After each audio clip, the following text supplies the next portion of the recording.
Pasquale Calamia, ecco una notizia sicuramente bella, importante. Lei è stato addirittura minacciato da Matteo Messina Denaro. Una sua dichiarazione, grazie.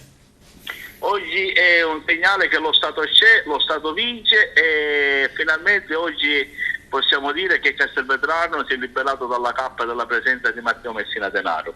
Per noi rappresenta oggi il 16 gennaio e il 25 aprile della nostra città, una giornata di liberazione, di auspicio e di speranza che Castelvetrano possa rinascere nella legalità, nel solco dello sviluppo, dell'economia e della sana imprenditoria presente a Castelvetrano.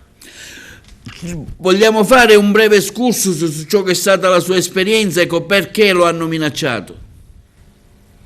Io ero in consiglio comunale, c'era la presenza del prefetto allora Trotta, se non ricordo male. In quella seduta auspicai, visto che c'era la presenza dello Stato, la cattura di Matteo Messina Denaro.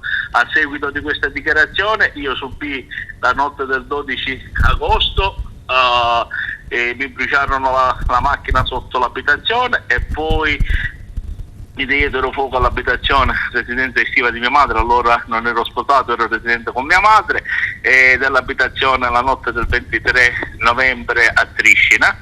Poi ho subito anche altri atti intimidatori. La notte del 27 settembre del 2013 mi tagliarono tutte e quattro le ruote della macchina che era posteggiata in piazza Regina Margherita. E io, come diceva Carlo Alberto Dalla Chiesa, ho sempre lavorato per garantire a Castelvetrano, ma principalmente ai miei figli, un futuro migliore. Non mi sento né un eroe e neanche ho agito mai per essere eroe, ma uno che crede nella Costituzione, nella giustizia e nella legalità.